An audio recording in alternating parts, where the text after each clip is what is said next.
February is almost over, and today I'm going to share with you which perfumes I wore the most. So let's start out with the ones on my tray, because I have mostly ones that I did not put on my perfume tray. I don't really have a perfume tray here, but you know what I mean. So the first one I wanted to wear is BDK's Bouquet de Hongrie, which has main accords of fruity, sweet, and musky. And it's basically one of those fruity, fresh perfumes that are perfectly fitting into my perfume collection, especially for spring and summertime. So I did wear this a couple of times. Of course, I just have this decant, but I'm honestly quite shocked that I did not finish this decant because I love this scent. It's not something I've never smelled before, but then again, it is totally up my alley. It has pear, strawberry, cassis. I love all three of those fruity notes. It has something musky in there, something a little bit molecular that gives it some strength and longevity. And it's a modern take on a elegant floral perfume. Definitely has something powdery in there as well, making it quite serious and office appropriate. It's just, in my opinion, a very likable, easy to wear perfume that no one's gonna be offended by. And it's definitely very happy and light. So I do see it more for warm weather, but then again, if you just crave something fresh when it's cold, why not? So I didn't change my mind. I said it before. This is a fragrance where I'm thinking about getting a full bottle, just because it's something that I am going to wear for sure. The next one that I wore is Foglie di Tè by l'Herbolario. I also have a decant of this one, and I did wear it. However, I didn't wear it too much because to me, it was just a little bit too green and too fresh. It is warm here in Spain, but it's not full on summertime. So for some reason, this one screams summer and hot weather to me. It's just very cooling. And this is a tea perfume. So main accords are green, aromatic, and citrus. And you have tea leaf, oolong tea, mate in here. And it's definitely a quite smoky tea perfume with a very big green factor to it. And the first time I wore it, I did not really get a lot of mint, but as time went on, I got more and more of this mint. And mint to me is a very cooling note. And for that reason, I think this is going to be a perfect summer scent. It's quite unisex, maybe even leaning a little bit masculine, just because it has those more smoky tea notes and then the mint, and nothing really that sweetens it up, or nothing floral in here at all. But if you like something like that, this is so inexpensive, and actually longevity isn't too bad. Most of the time this perfume house makes inexpensive but quite weak perfumes, and this one on my skin is not. Then we have Prada Paradoxe Virtual Flower.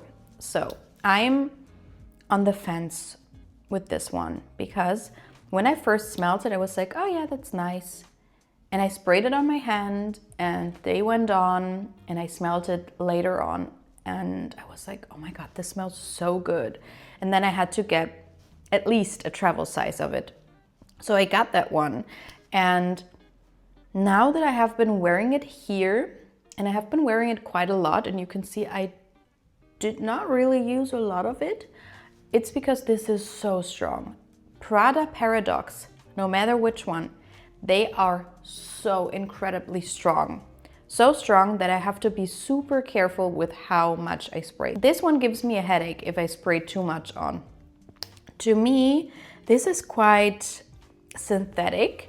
It has main accords of white floral, citrus, and musky, and it's definitely very musky. To me, it's mostly musk and ambrette.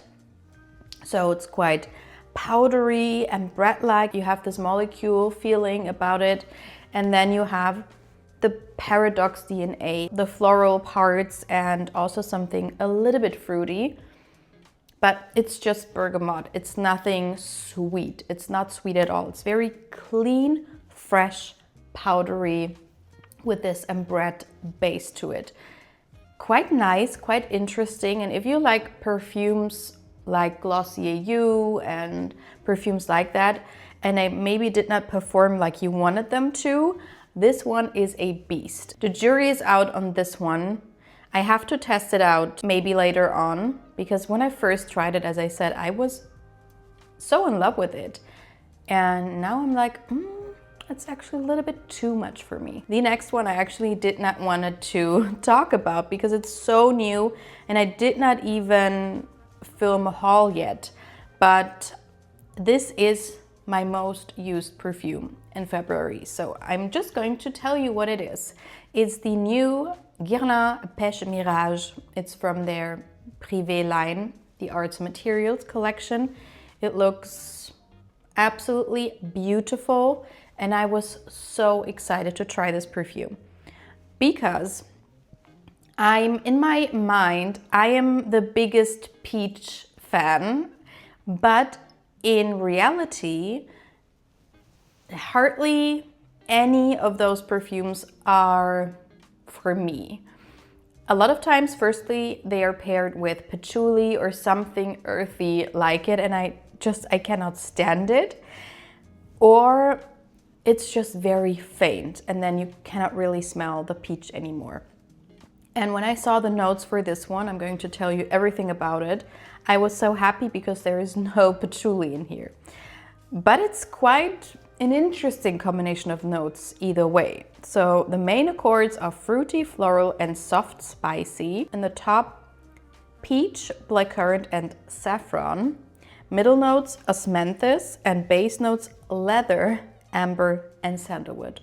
So I don't get this crazy peach patchouli combination here, but it is quite similar because you have the saffron and the leather, and together they are quite potent and go into a same direction as patchouli mixed with peach, together with the peach, I mean. So I don't know which game my mind plays on me, but when I first smelled it, I was like, oh no, it's a fruitchouli again, a peachchouli.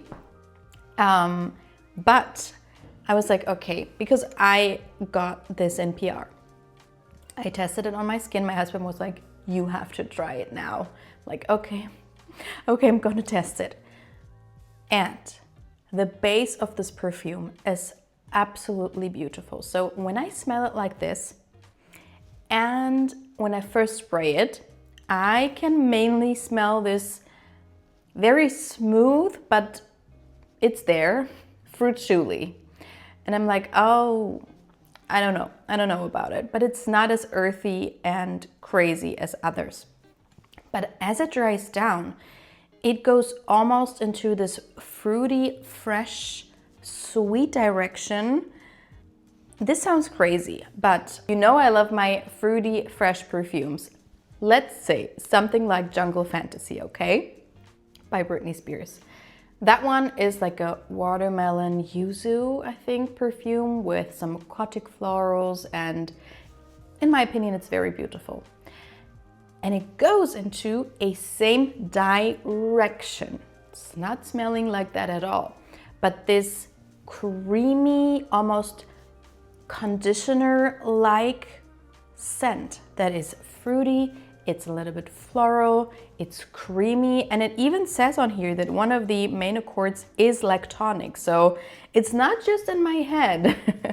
There is this creaminess to it that uplifts it so much and makes it so special. Together with those other notes, it's a wow. It's so different, still likable and wearable for me. And you know I don't like my leather perfumes, and I hardly like peach together with other more earthy notes. But this one, I mean, I don't know if you can see this, but I just got it maybe a week ago and it was filled up to here. And I already used that much. And this is a big bottle. I don't know how much is in here. 100 milliliters. So this is crazy for me to have a dent like that in such a big bottle. But I have been wearing it every day since I got it. So this is why I have to tell you about it, because this is just like a go-to scent here. It's perfect, and it's a signature scent because it's not too warm, it's not too fresh. It has something of everything. It's fruity, it has something fresh, something milky, but it's also deep. It's alluring because of the leather, the saffron, and the amber. It's really, really beautiful. And the sandalwood in here is just giving it something milky. It's not this potent sandalwood note. So I know I'm raving a lot about this perfume, but I haven't talked about it with you. So maybe I should have just done a whole video on it. But anyway, this is Peche Mirage. It's going to be really hard for the next perfumes. But I wanted to wear Lust and Paradise by Ex Nihilo, which has main accords of floral, fresh, and rose. And I did wear it. I also did not finish this decant, and I thought I would. This is, it's such a beautiful perfume. It's also a strong contender on my wish list. I don't have a big bottle in my collection, but this is just like the BDK one, a fresh, fruity perfume that is just a likable, perfect, everyday type of scent. But this one is definitely a rose scent, but a fruity rose scent. It goes into a very similar direction to Delina, but I would say more so the Delina La Rosée, because it has something very refreshing, almost aquatic to it. It has pink pepper, peony, lychee, musk, amber, and people do say it smells a lot like either Delina La Rosée, or also there is this Chloé one, and I always say that Chloé, the original, reminds me of Delina La Rosée. They say it smells like Chloé L'eau. I have not tried that one, I feel like. But this one it's just beautiful. I smell it and I'm like, oh my God, maybe I even like it better than Delina La Rosée. I'm not too sure. It has something a little bit more sweet, I feel like. And the La Rosée is a little bit more serious. For me, it's the perfect wedding scent. And this one is just a little bit more like an everyday perfume to me. I think this is going to be my scent of the day. I'm smelling it right now and I'm like, oh my God, in love all over again. It's beautiful. Okay, then I have a combination. I haven't layered perfumes in a long time, but we went to Madrid for a couple of days and I had those two perfumes with me, and I did not just want to wear this one and not this one, so I just layered them. And this combination was so beautiful that I wore it the whole trip. So let's start out with Kayali's Oudgasm Vanilla Oud. This is a beautiful perfume. I haven't tried any of the other ones in this collection, this oud collection, but this one has main accords of sweet vanilla and oud, and has notes of saffron, praline, rose, oud, vanilla, but also musk and oak moss. And it's crazy to me, every time I look at this perfume reminds me of, hardly anyone says that this one smells like Billie Eilish, but to me and on my skin, this is very similar to Billie Eilish. So that is why once I finish this, I'm not going to buy the big bottle because I have that other one and it's just too similar for me. But this one is just a little bit more seductive, more date night appropriate because of the oud, I guess. It's a little bit more smoky, a little bit more just deep. But at the end of the day, it's an extremely creamy vanilla with a lot of spicy tones to it. It says on here one of the main accords is warm spicy. To me, it's basically vanilla, warm, spicy, and in the base it's a little bit oudi. Maybe I can smell oudi and just woody. It's beautiful. It's definitely unisex. If you like vanilla perfumes, this one is definitely for everyone. It's a little bit more smooth, I would say, than Billie Eilish, and the longevity is great, especially for a Kayali perfume. This has great longevity and sillage. I feel like people said that this one is the weakest of the collection, so I cannot imagine the performance of the other ones in this Oud collection, but it was just the one that called me the most because I'm just a vanilla girl. So this one, beautiful, but in combination with this one, it was just a little bit more nutty and special, because this DNA I like, but I'm not gravitating towards it a lot, is what I'm experiencing. So I thought, let's combine it with Son Honore by Nicolai Parfumeur. And this one, oh, it's so good. It basically now, it changes, but it went from a hazelnut spread to more like a gingerbread perfume. And actually I have the Jo Malone ginger biscuit perfume.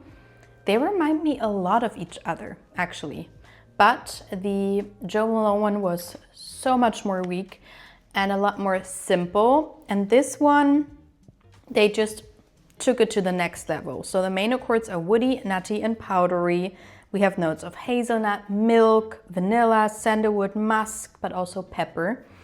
And what I feel like is so beautiful about those two is they are both vanilla, both spicy, but this one is just a little bit more dense and woody and sexy. And this one is a little bit more musky and dry. And those two together are so special, and they together were quite strong. My husband smelled me the whole day and he actually complimented me on perfumes, because the other perfumes, other than the Guerlain one, he did not really compliment me on. But it's funny, I think I saw a video of someone saying, I never get compliments from my husband, but every time I'm wearing a Kayali perfume, I get a compliment. And it's exactly the same with my husband. He does not know what I'm wearing, but every day that I'm choosing a Kayali perfume, he's like, what are you wearing? You smell amazing. Which is funny, because he actually isn't into those really sweet gourmand scents at all. He likes more fresh florals on me, and I don't really do those. So I don't know what it is about this DNA. Men apparently love it, but I love this combination. This was vanilla, spicy galore. So beautiful. And then we have two other perfumes I did wear, and I wanted to talk about them quickly because I did wear them, but I did not really enjoy the experience. So the first one is Pistachio Latte by Theodoros Khalotinis. This one has main accords of lactonic, sweet, and woody. And the notes are pistachio, condensed milk, and milk. This one, when I smell it from here and when I sampled it on my hand, just like one spray or two sprays, it was beautiful. It really was like a marzipan kind of biscuit with marzipan filling.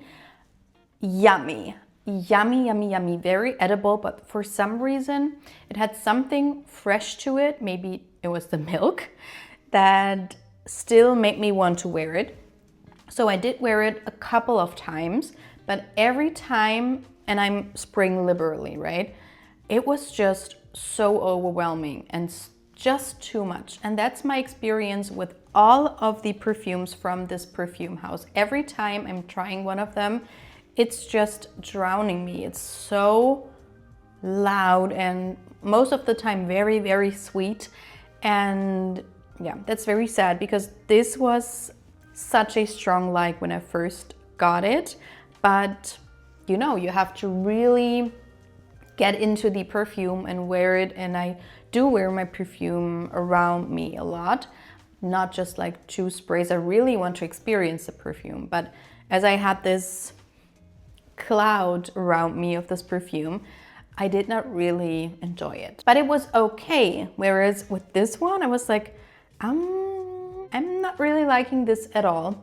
This one is Madeleine by Masque Milano. And this one has main accords of lactonic, vanilla, and sweet, they say. I don't really get that. It has such beautiful notes like chestnut, whipped cream, milk, but it also has notes like cumin, cypress, and geranium. And you know, perfumes smell different on a lot of people. And it seems like this perfume smells on me a lot different than on others. But on me, I mostly get those other notes. It's not very vanilla and whipped cream-like. It's very dry, spicy, and woody, with almost like a boozy vanilla base to it. That's what I smell on my skin. And that's interesting.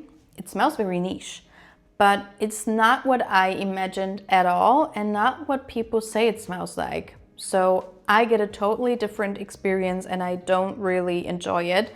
You can see I hardly used up any of it, and I actually could smell myself quite a bit, but it was just too much for me. So these were the perfumes I wore in February. Let me know if you've tried any of them and what you think of them. Have you tried the new Guerlain Peche Mirage? Curious to know what you think of it. And I hope to see you in the next video. Bye!